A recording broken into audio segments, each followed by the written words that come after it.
attention is now shifting toward Diddy's son, Christian King Comas. Even though he is already behind bars and facing multiple investigations, people have started to wonder if Christian could be the next one to land in prison after everything that has come out of this strange situation. Christian Combs allegedly found her a short time later and insisted she find him a place to sleep. She directed him to the yacht cinema, which was used as an extra sleeping area, where he blocked her in, the suit states. Christian Combs allegedly began to touch her and took off his clothes. The suit states that his blank was blank and he grabbed her arms and was trying to force the plaintiff to perform, brains on him, the suit states. It all started when Grace Omar, a former yacht steward, stepped forward with a disturbing story. She claimed that in December 2022, while working aboard a yacht rented by Diddy, Christian pressured her into taking a shot of tequila that she believed may have been drugged. According to the lawsuit, Omarky says that she had been working as a steward, providing food and drinks on that yacht for a 12-hour period, and she was 25 years old at the time. She believed that the trip would be a, quote, wholesome family excursion, but says it, quote, turned into a hedonistic environment, even describing rampant drug use amongst sex workers and celebrities who came on board. She believes that the alcohol on the yacht had been laced with drugs because she says women would have one drink and then almost immediately pass out or start falling over. According to her, the moment she drank it, the situation quickly spiraled. Grace says that when she tried to get away, Christian trapped her inside a room on the yacht, grabbed her, touched her without consent, and became aggressive. And now we focus on December 28th, 2022. She says that Christian reportedly arrives on that yacht very intoxicated and then pressures her to take shots of tequila. She says that she did, that Christian allegedly tried to get her to drink more, and she tried to get her to drink more in the yacht's makeshift recording studio. And that's important, and I'll explain why in a second. The complaint reads, at this point, defendant C. Combs violently grabbed plaintiff's arm and began hurting her. He pulled plaintiff to the seat beside him and prevented her from getting up. And she says from there, she claims from there, that Christian allegedly kisses her neck and face as he gropes her legs, her breasts, her private areas. And according to her, she reportedly tells Christian, quote, excuse me, you don't touch my legs like that. I'll move my legs where I want to. If I want to do this, then I will. You don't touch my legs like that. Now, remember where I said this was happening, this recording studio? Well, the alleged assault was reportedly witnessed by Rodney Lil Rod Jones. This is a music producer who had apparently accompanied Combs basically everywhere for a year while they were working on Combs' latest album, Love Off the Grid. And we remember that Rodney Jones has filed his own separate lawsuit against Sean Combs and others. And he was saying that he was in this recording studio when this was going on, when Christian and Omarky were there. And he might even have some audio that was recorded of this interaction. She stated that after reporting the incident to the captain, hoping someone would help her, she was ignored and later dismissed. That was when she realized she was completely on her own. However, she says the most disturbing moment happened inside the yacht's movie theater. She says she tried to go back to work, but Christian ends up finding her and wants her to find him a place to sleep for the night in the yacht. So she takes him to the cinema room of the yacht. And that is when she claims Christian stopped her from leaving, groped her, took off all of his clothes, and tried to force her to perform oral sex on him. Now, she says she was allegedly able to fight him off. Someone walks into the room, and then she was able to leave. And she said when she reported this to the captain, according to her, the captain berates her. And she alleges that the captain may have even been paid off by Sean Combs to keep quiet about what happened. And I will tell you what's really interesting about this complaint, embedded in the complaint are photographs that purport to be Omarky's arms with bruises on them. And that is really interesting. You don't usually see that in a complaint like this. Now, she's not only suing Christian Combs, like I mentioned before, for all those different causes of action, but she is also suing Sean Combs too. You see, Sean Combs is named as a defendant because she accuses him of aiding and abetting Christian's behavior, as well as having premises liability because he was the leaseholder of the yacht. Premises liability means that you have a duty to keep people on your property safe from injury. Afterward, Grace believes there was a full cover-up. She explained that she and her partner were completely shut out while only selected staff members were asked to submit statements. The idea that Diddy would hide anything that could damage his image, even at the expense of victims, now appears more believable than ever. About, oh, Diddy's turning gray behind bars. Who gives a flying fig about his hair? I don't care. I want this to be about the victims. That's what I want. That's how I perceive it. And I have dealt with so many victims. I've had victims that could never have a romantic relationship with a man after that. That feeling of helplessness, you can't fight back. And you just, then after, people may not believe you. If you're lucky enough to have children, it affects how you raise them. You know, like my fiance was murdered shortly before our wedding. You think I don't know where my children are right now? You don't think I'll look at Life 360 50 times a day? When my husband leaves to go out of town, I'm like, well, he could die. That's just my reality. That's trauma, yeah. Same thing with these. The rules are different and the case could become complicated because the yacht Grace was on was not even located in California. Still, complicated does not mean permanently closed. With the many federal, state, and international probes currently in motion, anything tied to Diddy or his inner circle could be reopened at any moment. Grace's claims are serious enough that investigators may decide to revisit them, especially if new evidence surfaces or additional people step forward. Diddy is already under ongoing scrutiny across multiple regions, and Christian lives in California. If investigators believe Grace's account connects to the broader pattern others have alleged around Diddy's lifestyle, Christian could easily find himself back under the microscope. He could also face formal charges if the case is revived and the evidence holds up. Charges that could bring real prison time.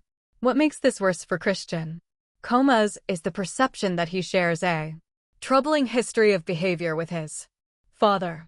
Christian's latest video has also been spreading rapidly online. In the clip, which looks like a music video, Christian is seen yelling, dancing, ripping off his shirt, and doing random push-ups on the pavement.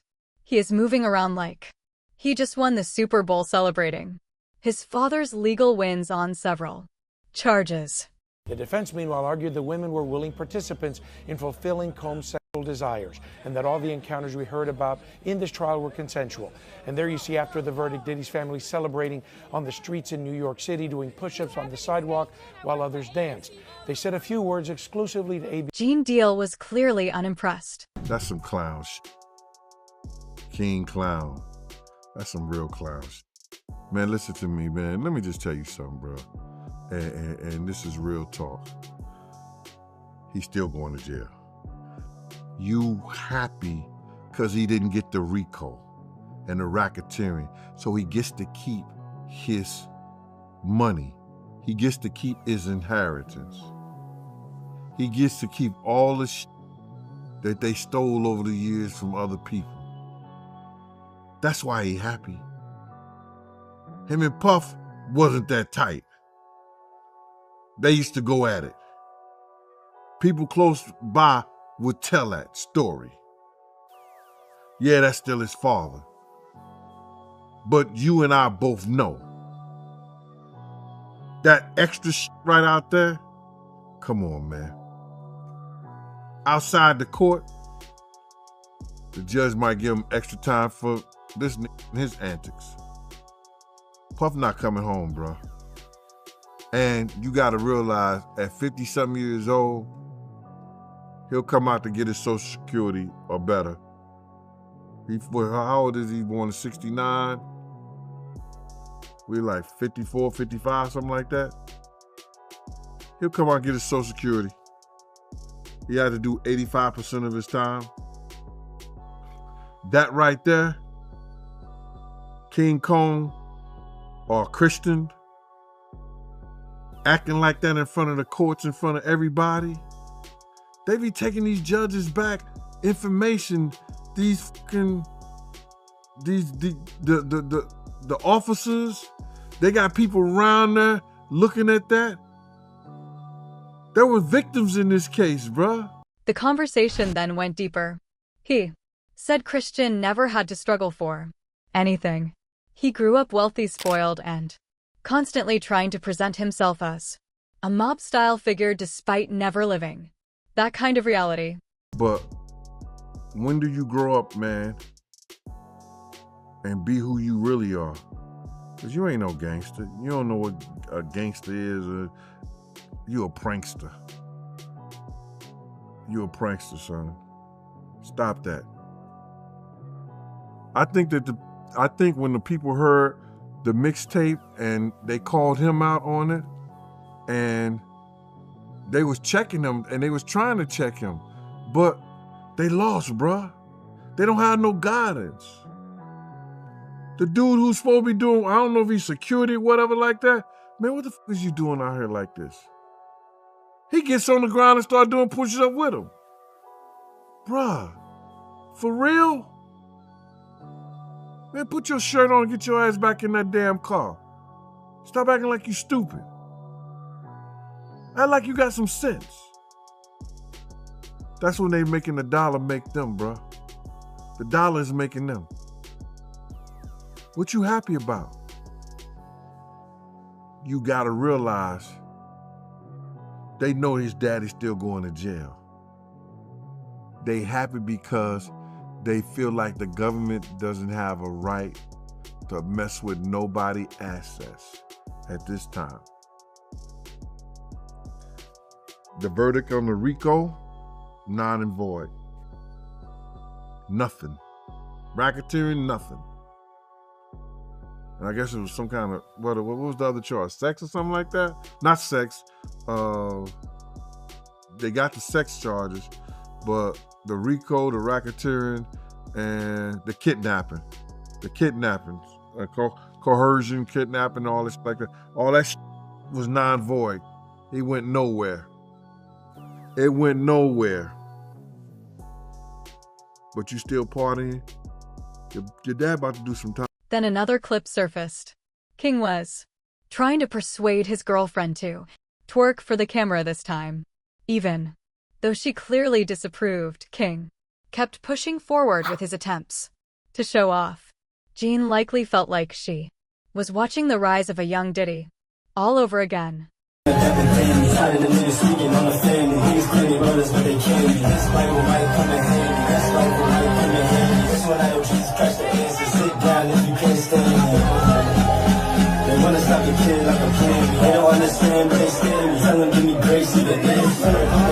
He ain't no real boss.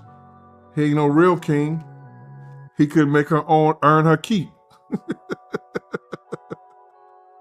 He ain't no real king, man. Come on, man. These kids is clowns out here, bro. You know, it don't have really nothing to do with his father being in jail or nothing like that. You know, these guys right here, they always wanted to be, you know, instead of going and doing something positive in the world and being somebody positive in the world, they live this lifestyle of spoiled rich kids and been given enough to do nothing instead of being given something enough to do something. They've been given enough to do nothing instead of being given enough to do something. There's a difference. So, never had to work a day in his life. All he know is the hip hop scene, want to be something that he's not. Christians move without thinking, he said. And this exact type of behavior is what causes cases to be reopened. Investigators notice everything. Judges watch everything.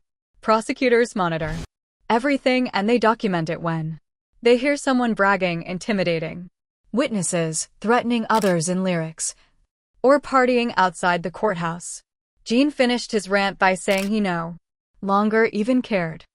Anything for attention right now, man. Anything for attention, you know, and if they want to make you believe that they happy, they want to fool you to believe that they happy, bruh. He's an attention seeker. I look back on all the things that all his sons had been doing. Well, just him, Justin, because Quincy ain't his son. That's Al B. Sure's son. King Kong has been the reckless of all of them that came to represent him. Did some mixtape with Kanye West, dissing the witnesses, threatening them with a rifle outside the courtroom with his shirt off, doing jumping jacks, screaming victory and all that. Talking about they going on tour, the reunion tour, whatever. Then having his girl twerk, or trying to get his girl to twerk or whatever like that. So if John's assessment is correct, Christian Combs could end up behind bars just like his father based on his recent actions, and the fact that his father is no longer living the flashy lifestyle he once enjoyed makes the situation even more unfortunate for Christian.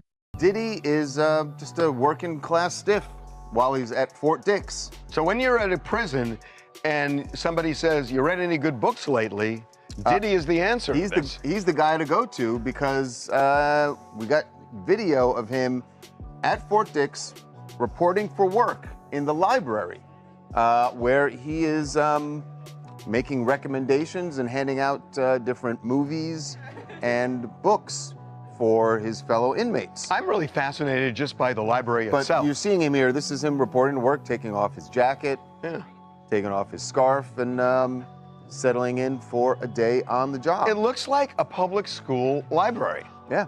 It's This was the chapel, and this is the media library in the chapel, which is where Diddy's currently working. He's working in a Life Connections program, which is an 18-month program that helps rehab people, get them closer to spirituality, to charity groups, and with that, it will shorten his sentence. But in this media library, he helps inmates with religious material, rent out movies, that kind of stuff. You see him pushing a really cart interesting with a TV on it. Yeah, I mean, he was in the laundry room when he first got there. Yeah, this got to be his first This got to be a promotion. Yeah. It feels like a promotion. It feels like maybe he tried the lunchroom and put in a request for something different. Yeah, it does it does sound like mogul. he used maybe possibly some connections to get a better job. So here's my question. I mean, that's the story. Yeah. My question is this. So Diddy had a certain persona before he got in all this trouble. And now he looks very different, very much older. Yes. When he gets out. The man who once hosted million-dollar parties, walked red carpets, and traveled by private jet is now locked inside a jail cell with steel beds, chores, and constant paranoia.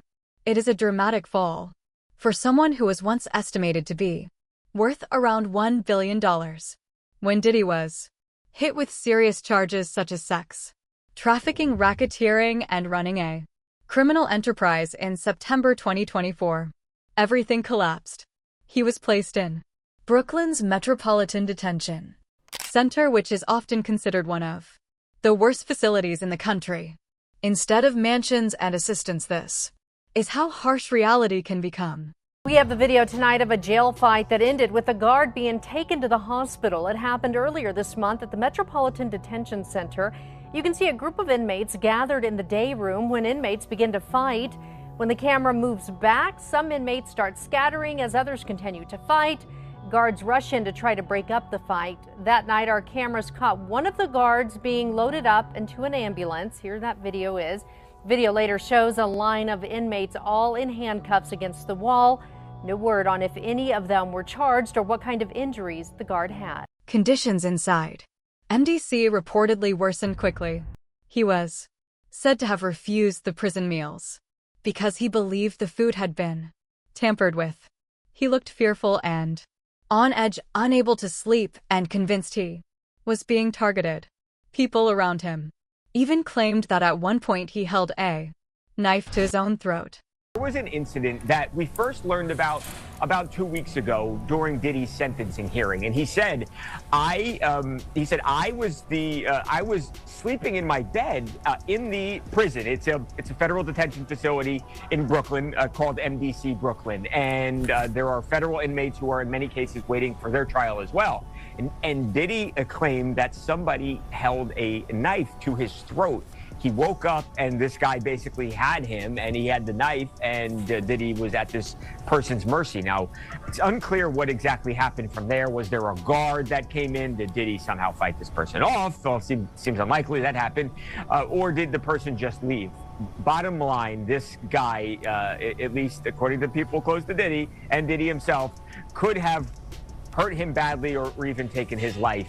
And I think that was something they wanted known during the hearing because they wanted the judge to take some pity on Diddy. The facility itself did not help. MDC has long carried a reputation as hell on earth because of its poor medical care, overcrowding, and violence.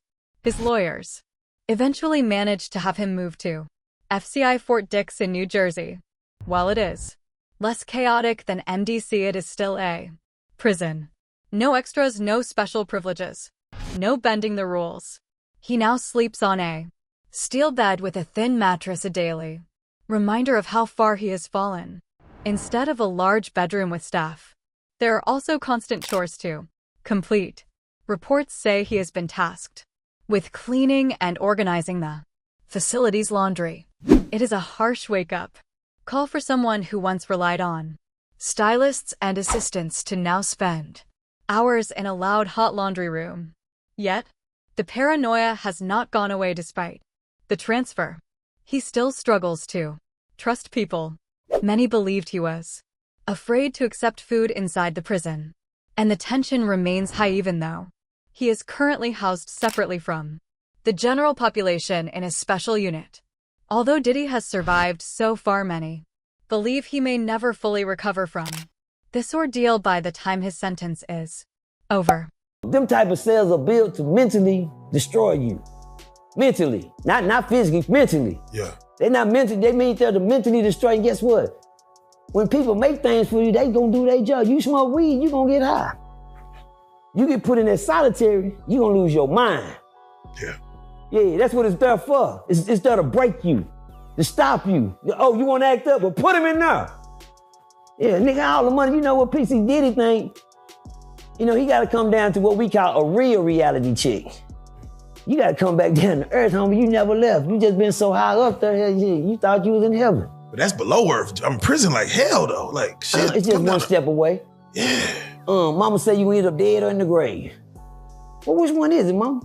Dead or in the grave? You understand? I'm trying to figure out. Let's make that make sense. But right now, Diddy in the grave. He ain't dead. He's somewhere he can't. It's like being in a coffin you can't get out. It's like somebody threw dirt on you. You in there, but you can't. He in the grave right now. He in Hades. He beat on the dog. All the things. Let me tell you. Whoa, that got me hot right now. Man. The only thing gonna save you behind them balls is God. Now, come on now. Don't worry, man. Nah, I said it again. Not the guards. You can call for the rank. You can call lieutenant. You call the sergeant. Guards. God, you calling the wrong one. You gotta call God. Damn. That's the only person gonna save you behind them balls. You can call anybody else you want for help in there. Your mama, your daddy, lieutenant this, captain that. No. You should have been calling.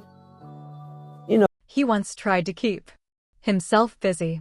He attempted to join self-improvement programs and even organized a Thanksgiving dinner for fellow inmates back at MDC, but it is clear that the long hours alone and the collapse of his once polished public image have weighed heavily on him.